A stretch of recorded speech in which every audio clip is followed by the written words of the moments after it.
गाड़ी चेक करो अच्छे से। गाड़ी रिवर्स ले। अबे पीछे भी गाड़ी है। जल्दी आगे से निकल।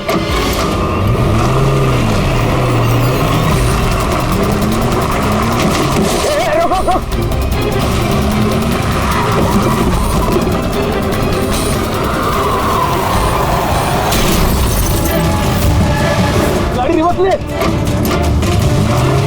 रोक गाड़ी, रोक गाड़ी, चल रोक। जल्दी से गाड़ी निकालो, पीछे करो क्या। ये लोग नाकाबंदी तोड़कर भागे, जरूर इन्होंने कोई जुर्म किया होगा। अगले 5 किलोमीटर तक नाकाबंदी करवाओ।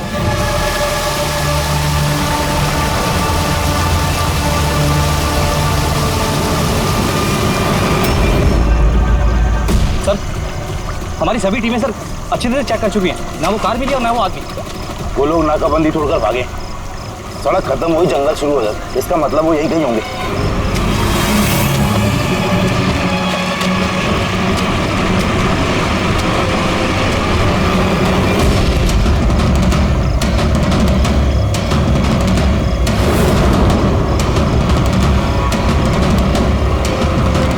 सर, वो देखिए, लगता है उन्हीं मुजरिमों का अड्डा है वो। हेलो, सभी साउथ एरिया की तरफ आई।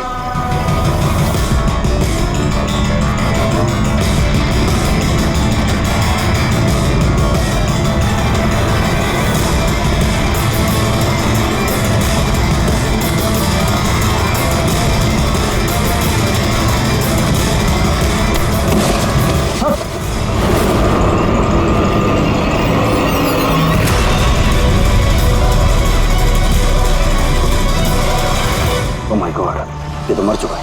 तो हुआ क्या है? और उसके चेहरे पर ये लाल धब्बे कैसे? जो 2 लोग गाड़ियों में बैठे हुए थे, ये उन्हीं में से एक है। इसके बाद बहुत बुरी हालत हो चुकी है। Sir,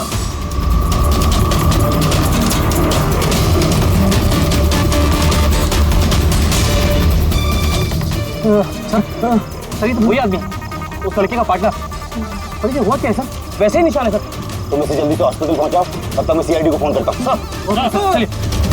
hello CID.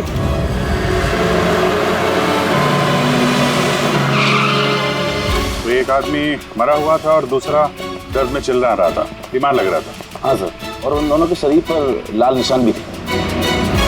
सर, ये हॉस्पिटल से भी बात हुई सर वो दूसरे आदमी के बारे में। तो हॉस्पिटल वालों ने क्या बताया? तो उसकी हालत खराब है सर, उन्हें समझ में नहीं आ रहा उसे हुआ क्या। इसका मतलब उन्होंने अभी तक इलाज शुरू नहीं किया? टेस्ट कर रहे हैं सर, लेकिन पता नहीं क्या हुआ उसे, तो अभी देख रहे हैं। कमाल है यार, क्या हुआ क्या होगा उन लोगों को? सर यहाँ इस तरफ।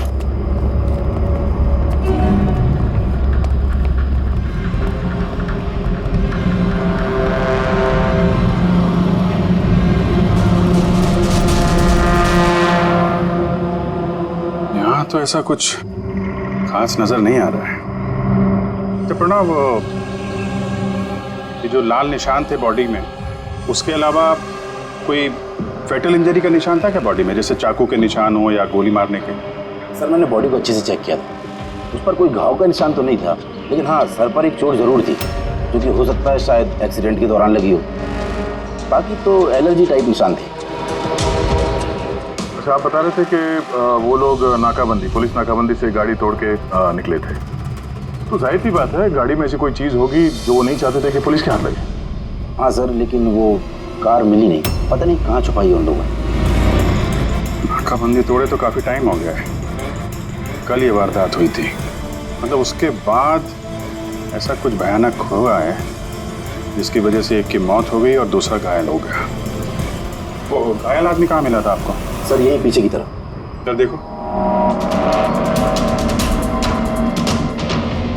लोगों के पास ना तो मोबाइल फोन मिला और ना ही कोई ID.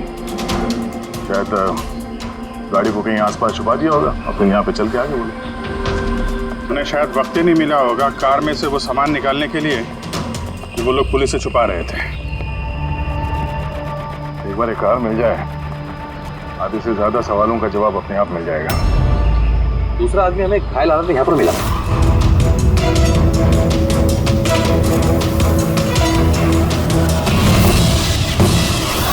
Sir,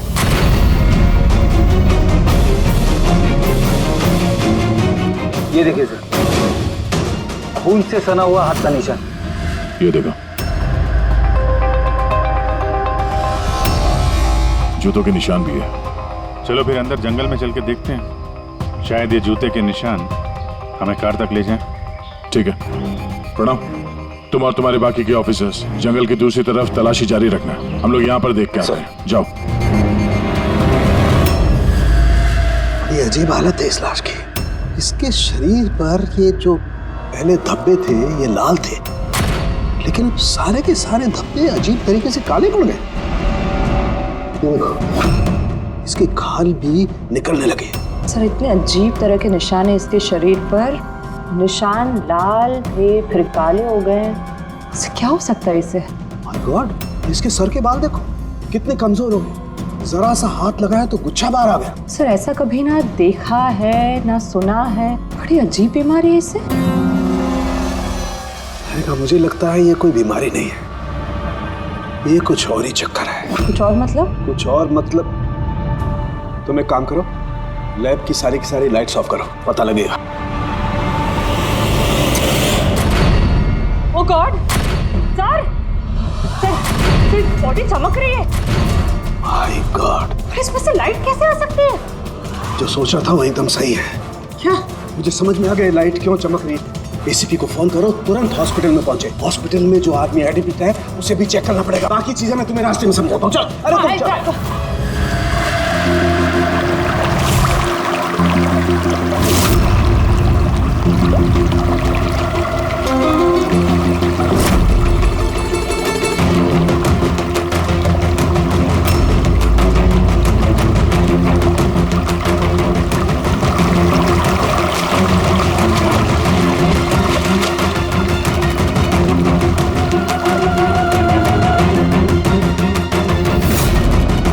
Abhijit,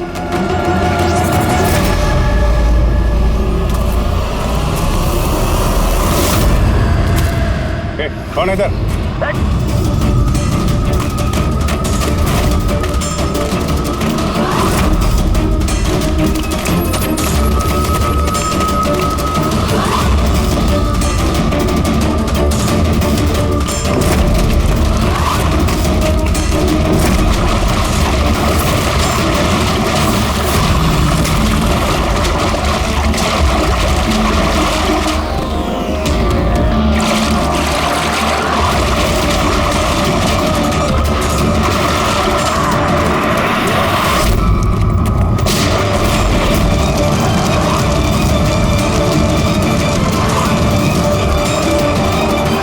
doctor Solanki, आपके कहने पर हमने पेशेंट को एक सिक्योर रूम में शिफ्ट कर दिया। Very good.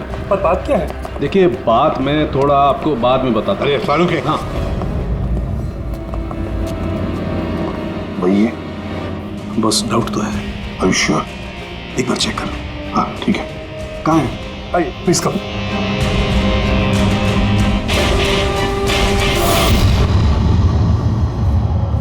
बस मैं जरा अंदर जाके चेक कर। यार मगर नहीं, मेरे पास प्रोटेक्टिव सूट है। ठीक है।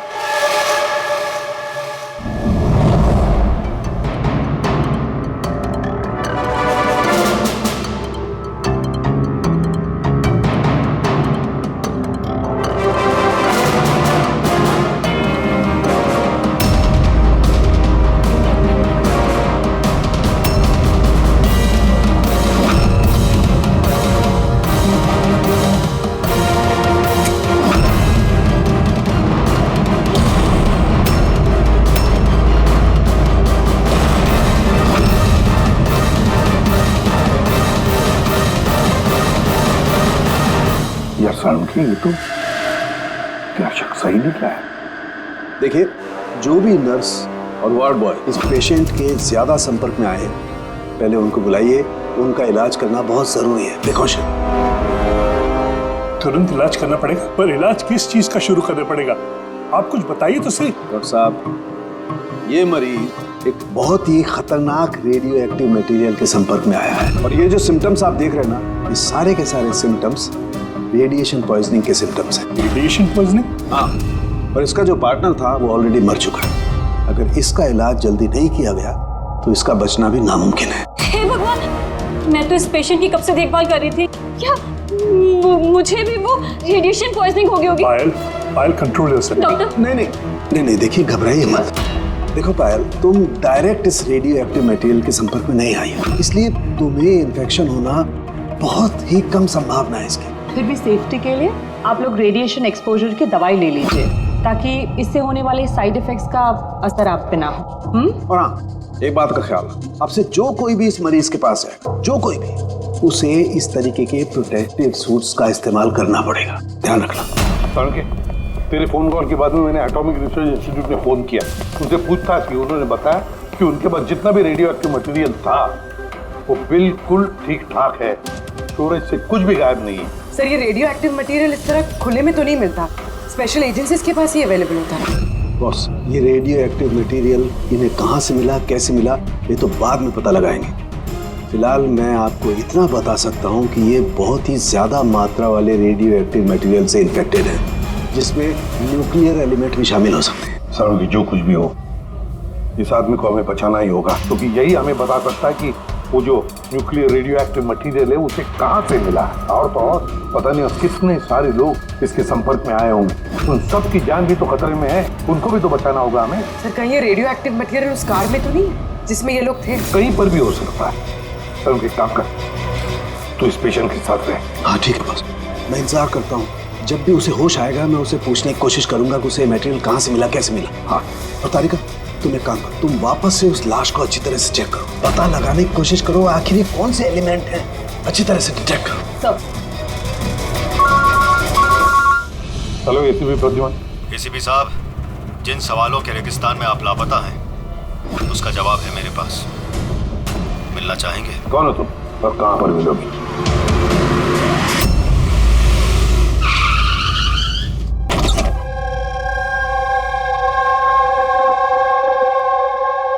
G14 Rukmini apartments. इसकी कोई जरूरत नहीं है एसीपी प्रद्युमन, आपको मुझसे कोई खतरा नहीं है। आप चाहें तो ये गन नीचे रख सकते हैं। कौन हो तुम? Mayank, intelligence bureau officer. Intelligence bureau, और इस तरह से मिलने बुलाते हो? मजबूरी थी, कई मासूमों की जान खतरे में और उन्हें बचाने के लिए जरूरी था कि हम यहाँ इस तरह खुफिया तरीके से मिले। मासूमों की जान की बात करते हो, कहीं ये उस रेडियो एक्टिव? जी हाँ, जब आपने एटॉमिक रिसर्च इंस्टीट्यूशन में कॉल करके इंक्वायरी करनी चाहिए तो हमें वहां से अलर्ट आ चुका था। तुम्हारे पास हमारे सारे सवालों के जवाब? जी हाँ, है तो सही, लेकिन वो टॉप सीक्रेट है। उम्मीद करता हूं कि सीआईडी द्वारा ये सीक्रेट लीक नहीं होगी। बताओ तो सही। कुछ दिन पहले हमें टिप मिली थी, देश में न्यूक्लियर डिवाइस आया है। हमने बॉम्ब ढूंढने की कोशिश की, लेकिन हमें कुछ पता नहीं चला। हमने ये बात ना ही पब्लिक में बताई, ना ही मीडिया में, क्योंकि हमारे बताने से खौफ का माहौल पैदा हो सकता था। लेकिन हमें जैसे ही पता चला कि इस तरह का केस आपके पास आया तो फौरन चले आए। लेकिन मयंक, ऐसा कोई न्यूक्लियर एटम बॉम्ब, ऐसा कोई डिवाइस कोई गाड़ी में कैसे ले आ सकता है? दरअसल ये न्यूक्लियर डिवाइस मॉडिफाई की गई है, इस तरह से मॉडिफाई की गई है कि ये एक सूटकेस में भी फिट हो जाए। उसका वेट तकरीबन 5 किलो है, या हो सकता है उससे भी कम। इतना छोटा बॉम्ब? छोटा है मैम, लेकिन बहुत भयानक है, आप खुद ही देख लीजिए।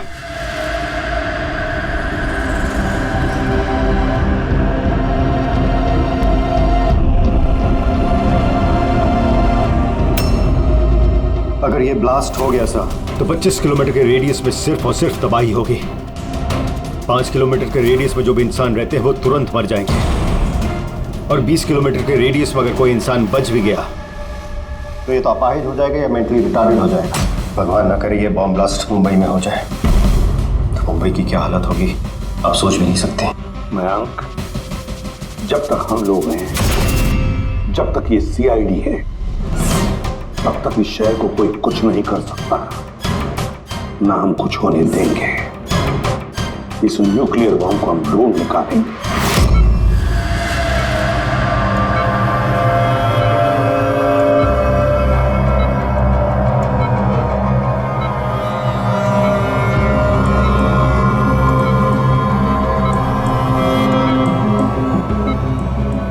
कैसे हो तुम? मेरी आवाज सुन सकते हो? बोलो बोलो। कहाँ हो? तुम हॉस्पिटल में हो? क्या हो रहा है मुझे? कुछ नहीं हुआ, तुम्हें कुछ नहीं हुआ। देखो तुम बहुत खतरनाक रेडिएशन के शिकार हो गए थे, लेकिन अभी तुम्हारा इलाज हो रहा है। आनंद आनंद का आनंद है तुम्हारा दोस्त। माफ करना भाई, आनंद तो इस दुनिया में नहीं, लेकिन तुम घबराओ मत। देखो तुम मेरी बात ध्यान से सुनो। तुम बताओ मुझे कि तुम इस रेडिएशन के शिकार कैसे हुए, कहाँ हुए, कब हुए? याद है? अगर डिलीवरी करने को कहा था। डिलीवरी करने को कहा था? किस चीज की delivery? Nuclear bomb. Nuclear bomb.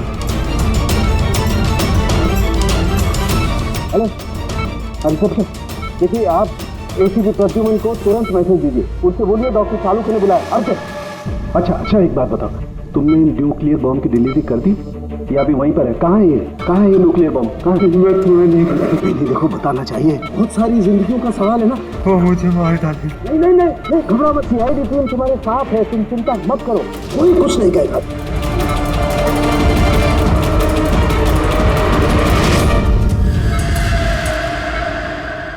Oh God.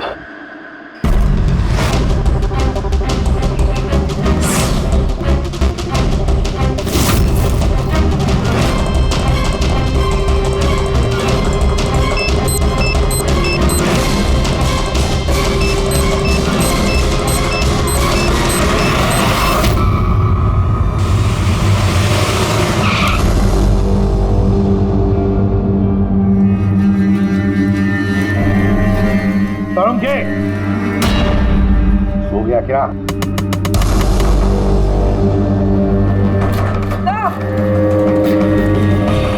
मुझे कुछ गड़बड़ लगती है, मैं अंदर जाके देखता हूँ।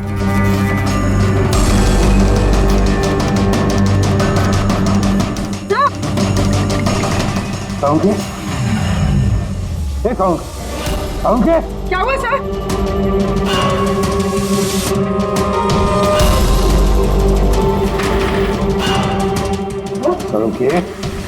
सालुंखे, कुछ बोल तो सही। हाँ बोल। सर ये होश में, लेकिन कुछ बोल नहीं पा रहे हैं। जल्दी से डॉक्टर को बुला। तारिका कहाँ है? हाँ। सालुंखे बताना यार, सालुंखे। सर आपको मेरी आवाज आ रही है? सर ये तो स्ट्रोक के सिम्टम्स है। Doctor Somesh, doctor Salunkhe has suffered a stroke. Sister, emergency room का बंदोबस्त करो राइट नाउ। चलो देखिए, चलो जल्दी। अभिजीत, गाड़ी में रेडिएशन तो है मगर काफी कम है, मगर बॉम्ब का नामो निशान नहीं है। मतलब बॉम्ब निकाल लिया गया गाड़ी से।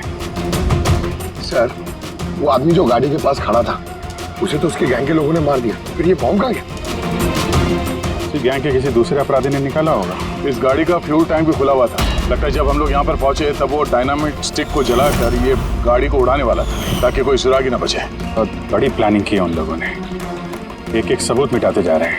एक बात समझ में नहीं आ रही है सर, वो रेडियो एक्टिव चीज कार में लीक कैसे होगी? शायद उस एक्सीडेंट की वजह से। नाकाबंदी से भागने के बाद इस कार का एक्सीडेंट हुआ था ना, और उसी के बाद वो रेडियो एक्टिव रेडिएशन के सिम्टम्स उन पे होने लगे। पता नहीं वो बॉम्ब इस वक्त होगा कहाँ पे, और न जाने कितने लोग इस रेडिएशन की चपेट में आएंगे। तो जहाँ पर उन्हें वो बॉम्ब पहुँचाना था वहाँ पे बॉम्ब पहुँच गया है, तो हजारों लाखों लोगों की जान खतरे में है। डॉक्टर सालुंखे की तबीयत कैसी है? सर इन्वेस्टिगेशन तो चालू है इस वक्त। कब तक चलेगी इन्वेस्टिगेशन? सर हमने कुछ टेस्ट किए, सर को एग्जामिन किया, लेकिन अचानक ऐसा स्ट्रोक आएगा कुछ समझ में नहीं आ रहा है। सर सिक्योर रूम में जो मरीज था उसकी मौत हो गई। सर मरीज मर चुका है, डॉक्टर साहब की हालत नाजुक है। वो न्यूक्लियर बॉम्ब का उसका हमें पता नहीं, अब क्या करें? इस शहर में हजारों लाखों सूटकेसेस होंगे, अगर जल्दी उस बॉम्ब वाले सूटकेस को नहीं ढूंढा तो इतनी तबाही होगी कि इतिहास में वो दिन काले अक्षरों में लिखा जाएगा।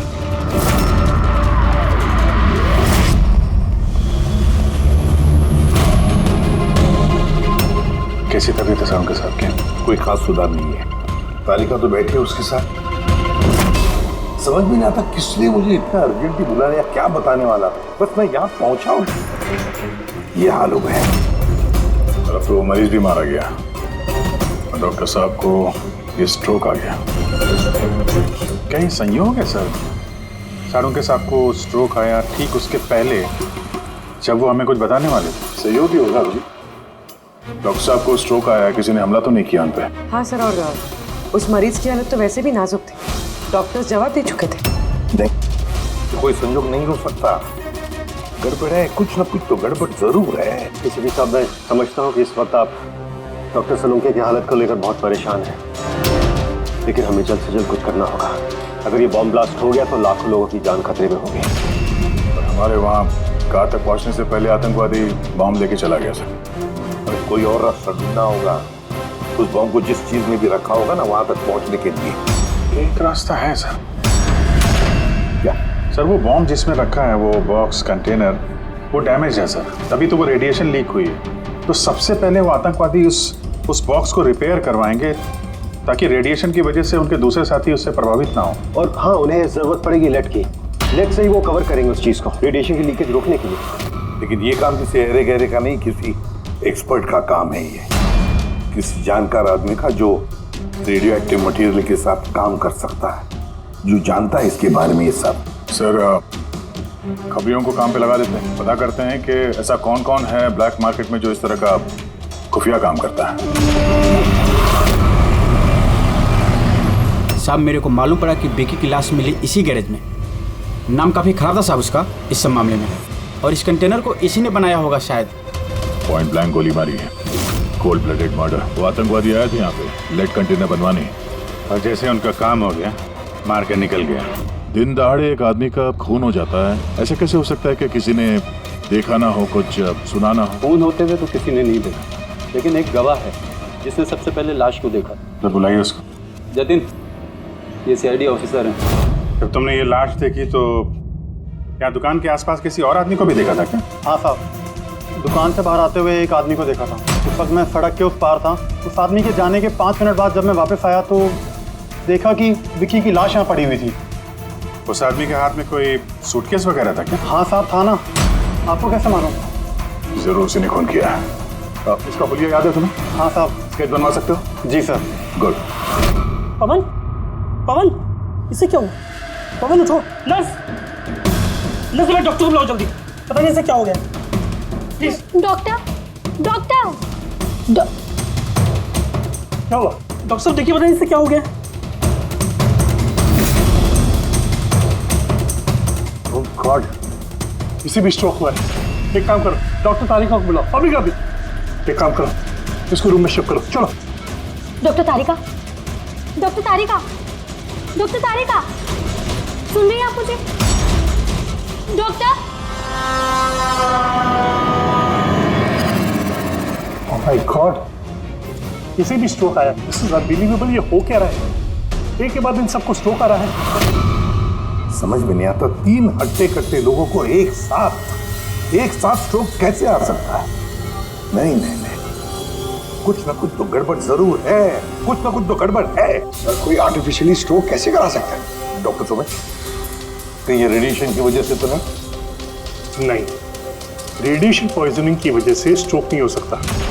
और वो जो वार्ड बॉय है, वो तो पेशेंट के पास आया भी नहीं था। ये वार्ड बॉय आपको बेहोश मिला था ना? जी। कहाँ? सप्लाई रूम में। सप्लाई रूम, पक्का रेडी।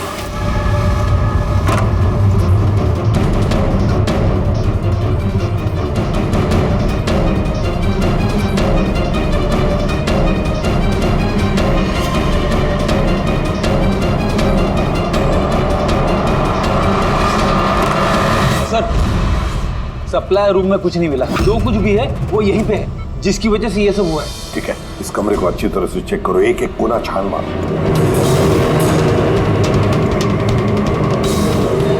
रेडी? मैट्रेस के नीचे हो।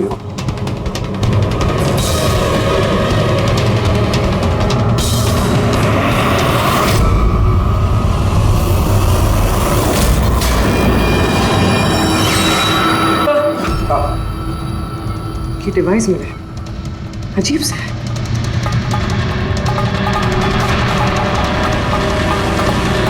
डॉक्टर साहब जी। क्या ये किसी मेडिकल एप्रेटिस का हिस्सा?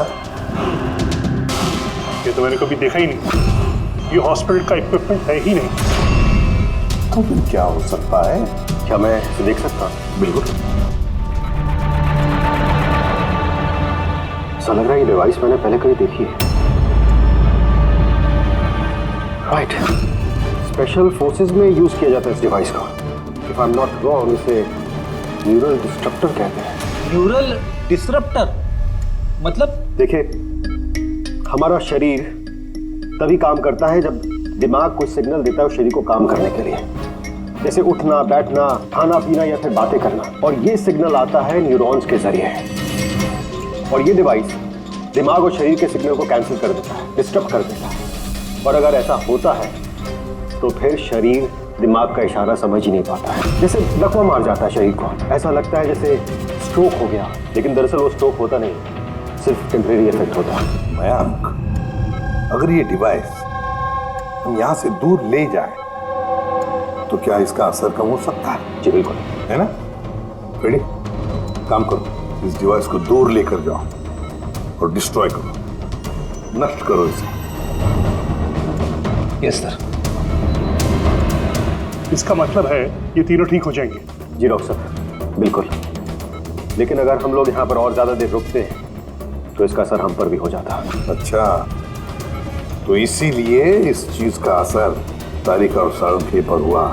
इसका मतलब है इसका असर वार्ड बॉय पे इसीलिए हुआ था क्योंकि वो 1 घंटा उस कमरे में था जो इस कमरे के बाजू में है। एग्जैक्टली डॉक्टर साहब। अब क्योंकि ये डिवाइस हमने डिस्ट्रॉय कर दी है तो अब तीनों जल्दी होश में आ जाएंगे। मगर ये डिवाइस यहाँ रखा किसने होगा? उसी आतंकवादी गैंग में से किसी ने। वो गैंग जानती है कि डॉक्टर साळुंखे के पास कोई जरूरी इंफॉर्मेशन है, तो बस उसी लिए ये डिवाइस यहाँ लाकर लगा दिया ताकि साळुंखे की हालत हो जाए। शुभ सर, कोई अंदर वाला ही, क्योंकि बाहर वाला तो अंदर आ ही नहीं सकता।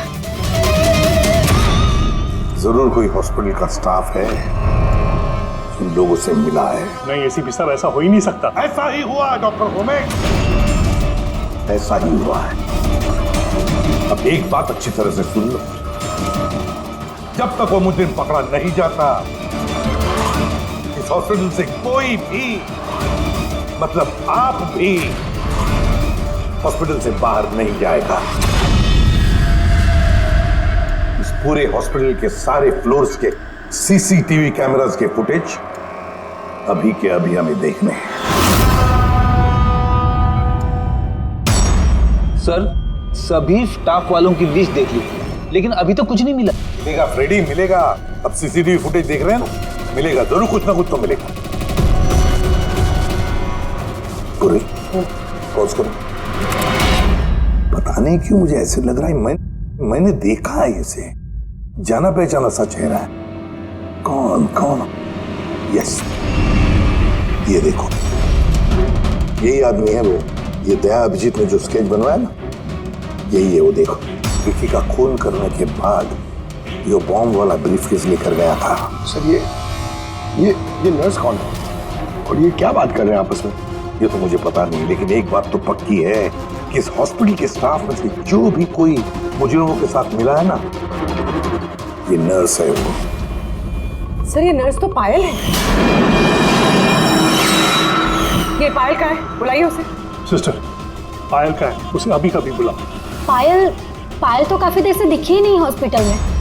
सर, पायल तो हॉस्पिटल में नहीं है। पायल हॉस्पिटल में नहीं है मतलब पायल गायब है। आपको कहा था ना डॉक्टर सुमेश कि इस हॉस्पिटल में से कोई भी हमारे परमिशन के बगैर बाहर नहीं जाएगा। तो फिर ये पायल गई कैसे? तो हमें पता नहीं, हमने उसी वक्त सारे दरवाजे बंद कर दिए थे, कोई बाहर नहीं गया। क्या बात कर रहे हैं आप? ये हॉस्पिटल से बाहर कोई एम्बुलेंस गई थी क्या? एम्बुलेंस? हाँ, एक इमरजेंसी केस था, आधा घंटा पहले एक एम्बुलेंस बाहर गई थी। ये पायल उसी एम्बुलेंस में है। वो जो नर्स है पायल, वो भी थी तुम्हारे साथ एम्बुलेंस में? हाँ साहब, वो बता रही थी कि जिस मरीज को हम लेने जा रहे हैं वो उसका दोस्त है, तो चल पड़ी मेरे साथ। अभी कहाँ है वो? ये कुछ काम में आ गया उसको बीच में, तो उतर गई। सिर्फ हॉस्पिटल से निकलने के लिए एम्बुलेंस का इस्तेमाल किया था उसने। कहाँ उतारा, कहाँ था उसे? ये खातीपुरा जंक्शन पे उतरी साहब। खातीपुरा? Okay, thank you.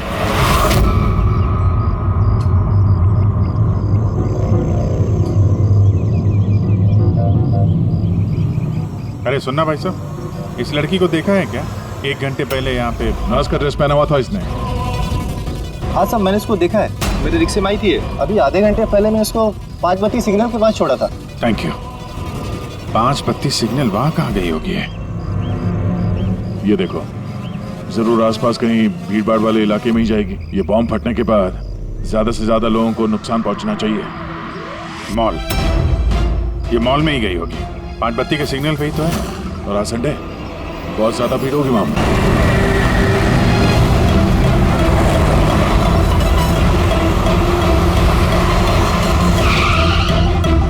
पायल यहाँ कहीं बाहर तो दिखाई नहीं दे रही है। कहीं मॉल के अंदर तो नहीं चली गई? मेन गेट से तो वो मॉल के अंदर जा नहीं सकती, सिक्योरिटी चेक में पकड़ी जाएगी वो। बॉम्ब का रेडियस 25 किलोमीटर का है। जरूरी नहीं मॉल के अंदर बॉम्ब रखे, तो हो सकता है उसने ये बॉम्ब मॉल के आसपास कहीं छिपा के रखा। चेक करते हैं।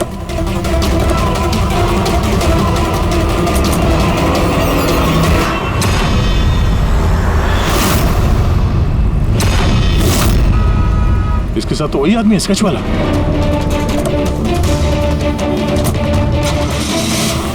निकल। ये यहाँ तक पहुँच गए, जल्दी चलो।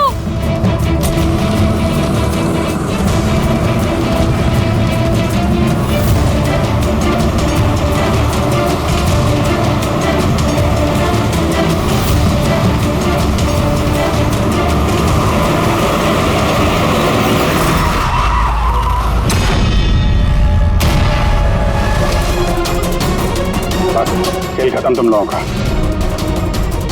बैग दे। ले लो। और कोई फायदा नहीं है, मैंने बॉम्ब को एक्टिवेट कर दिया है।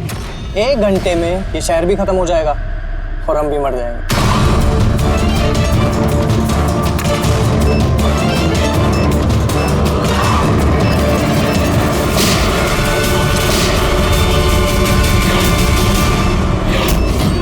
अभिजीत, बॉम्ब तो एक्टिवेट कर दिया हम लोगों ने, तो 1 घंटा बचा हमारे पास। शहर से बाहर चलते हैं। पकड़ो से।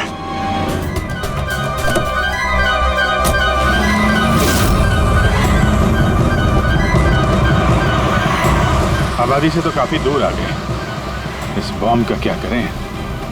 किसी तरह डिफ्यूज हो जाए तो इम्पॉसिबल है अभिजीत। मतलब हो सकता है, मगर वक्त लगेगा और हमारे पास वक्त नहीं है। मगर अभिजीत, मैं सोच रहा था कि इस काम के लिए हमारे दोनों का जाना जरूरी थोड़ी है। कोई एक आदमी जाएगा तो बहुत है। हाँ, बात तो तुम यार सही कह रहे हो। बॉम्ब ज्यादा भारी नहीं है, हल्का। मैं लेके जाता हूँ, रोक दो गाड़ी। अरे अभिजीत, मैं ये कह रहा था कि तुम चले जाओ, मैं ले जाता हूँ ऐसे। अच्छा, मैं तुम्हें अकेला छोड़ दूँ? ये नहीं होने वाला था। देखो, मेरे आगे पीछे कोई नहीं है, मेरे पीछे कोई रोने वाला है नहीं, किसी को कुछ फर्क नहीं पड़ता। हाँ, मेरे पीछे तो पूरी फौज खड़ी हुई है। अरे मेरे आगे पीछे कौन है? आगे किसने देखा और पीछे का मुझे याद नहीं। क्या बात कर रहे हैं यार? अगर तुम्हें कुछ हो गया ना तो तारिका को क्या जवाब दूंगा मैं? ये दया, ये गलत बात है यार। काम के समय मजाक अच्छा नहीं है। मैं मजाक नहीं कर रहा हूँ। फोन करो। नहीं, अच्छा ठीक है, चलो मैं मानता हूँ यार, सॉरी है तो नहीं, लेकिन मैं बम छोड़ूंगा नहीं, पकड़ के ही चलूंगा इसे। हम दोनों चलेंगे साथ में। बस तुम कभी मेरी बात नहीं मानो।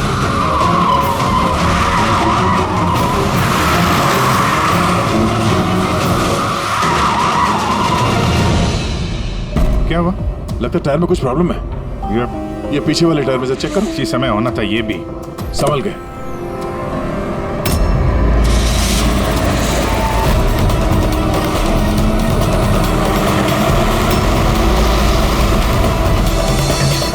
ये चीटिंग है, ये चीटिंग है जरा।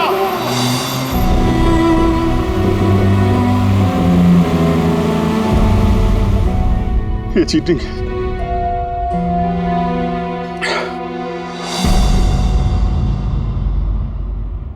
सर, डॉक्टर तारिका और ये वार्ड बॉय ये तो होश में आ गए, मगर सालुके सर होश में क्यों नहीं आ रहे सर? क्योंकि डॉक्टर सलूके उस डिवाइस के संपर्क में कुछ ज्यादा देर थे, इसलिए उन्हें होश में आने में भी कुछ ज्यादा समय लगेगा।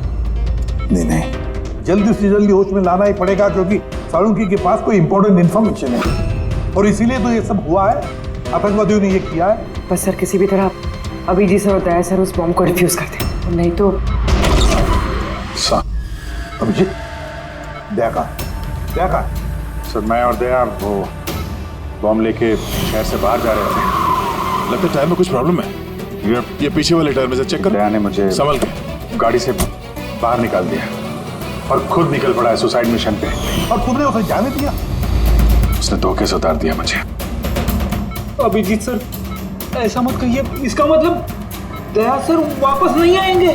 फ्रेडी, कुछ नहीं होगा दया को, कुछ नहीं होगा उसे। वो एक सीआईडी ऑफिसर है, समझे? उसे बचाने के लिए हम रास्ता ढूंढ निकालेंगे, हम ढूंढेंगे रास्ता। रास्ता तो एक ही है सर, वक्त रहते किसी तरीके से उस बॉम्ब को डिफ्यूज कर दिया जाए तो। लेकिन बॉम्ब को डिफ्यूज वही आतंकवादी करेंगे जिन्होंने उस पर पासवर्ड डाला है, और सारे के सारे मारे जा चुके हैं।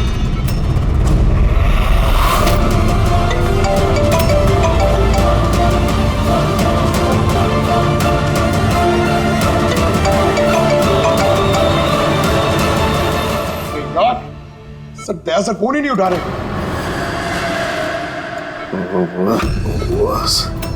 ओके ओके, तू ठीक तो है? हाँ, न्यूक्लियर बम। बम? क्या जानता है, बता। क्या बताने वाला था तू मुझे? जल्दी बता। पासवर्ड। पासवर्ड जानता है तू? हाँ। क्या है पासवर्ड? क्या है पासवर्ड? जल्दी बता। Rainbow rainbow rainbow. Abhijeet sir, password rainbow है।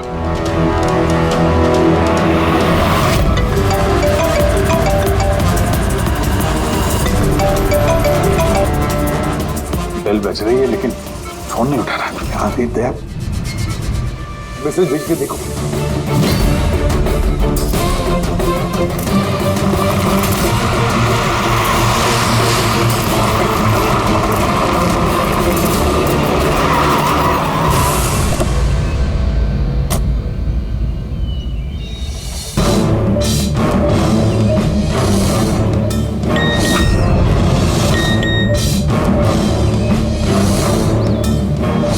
अभिजीत का मैसेज, कोड मिल गया? हाँ अभिजीत, दया पासवर्ड मिल गया है। पासवर्ड है। एक मिनट।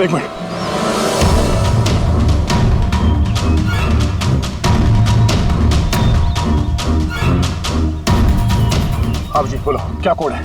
रेनबो। रेनबो? कीपैड में अल्फाबेट्स नहीं है, सिर्फ नंबर्स है। अल्फाबेट नहीं है यार, ऐसा कैसे हो सकता है? उसमें देखो ना, कहीं होगा अल्फाबेट के लिए जगह। ये देखो, ABCD 26 अल्फाबेट्स है। तो जैसे एक A1 होगा, रेनबो का आर का देखो। पंकज जल्दी बता, वैल्यू क्या निकलती है? देख रेनबो। मैं एक नंबर बोलने वाला हूँ, वो नंबर टाइप करना। ओके? अरे टाइम नहीं है सर, ये बंदा सर। दया, ये न्यूमेरिकल नंबर दे रहा हूँ, उसको टाइप करना। कौन सा नंबर था? 18। एक मिनट। हाँ बोलो। 18 19 19 14 14 15 523। नहीं अभिजीत, बॉम्ब डीएक्टिवेट नहीं हुआ। क्या हो सकता है ठीक से टाइप ना हुआ? फिर से ट्राई करो। हाँ अभिजीत, ठीक से डाला, जल्दी बताओ यार। 6 मिनट 23 सेकंड बचे हैं बस। 18 19 19 14 29। अरे अभिजीत कुछ नहीं हो रहा है यार, वो कीपैड का बटन दबाता हूँ तो म्यूजिकल ट्यून बज रहा है बस, और कुछ नहीं। ये म्यूजिकल आवाज कैसी? कहीं पासवर्ड म्यूजिकल तो नहीं? रेनबो एक मोबाइल ट्यून है ना? जरा देखो। हाँ, टोन। जल्दी करो यार, टाइम नहीं है। एक सेकंड। ये क्या है? सुनाओ। दया ये ट्यून सुनो और उसमें ये ट्यून को डालने की कोशिश करो। अभिजीत, ये म्यूजिक तो यहाँ ये कीपैड में बज रहा है। ये सुनो, ये 1 2 3 4 5 6 नहीं, ये 5 नंबर तक एक ही म्यूजिक बज रहा है। उसके बाद ये म्यूजिक चेंज होता है। ये सुनो, 6 7 8 9। नहीं दया ध्यान से। 5 तक ट्यून है, उसके बाद ड्रम की आवाज है। 5 तक जो है ना, 1 2 3 4 5, वहां तक जो ट्यून है उसको ट्राई करो। यार मैं कोई म्यूजिशियन हूँ क्या? मुझे कुछ समझ में नहीं आ रहा है। ये क्या है? क्या ये ट्यून? यार दया ऑप्शंस ट्राई करो। 1 2 3 4 5 है, 5 4 3 2 1 करो, 1 3 5 5 4 3 2 1, कुछ भी रैंडम करो, रैंडम। अरे कर तो रहा हूँ यार। दया ट्राई करो, कुछ करो। सर कोशिश कर रहा हूँ सर, ये कुछ जम नहीं रहा है। नहीं हो रहा अभिजीत सर, ये नहीं हो रहा सर। सर 40 सेकंड बचे हैं सर, कोशिश करो यार, हम लोग हैं साथ में तुम्हारे।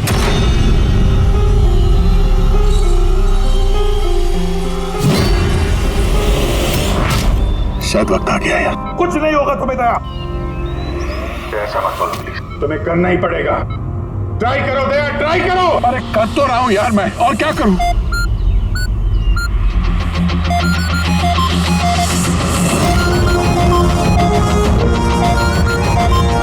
टाइम खत्म हो गया सर। दया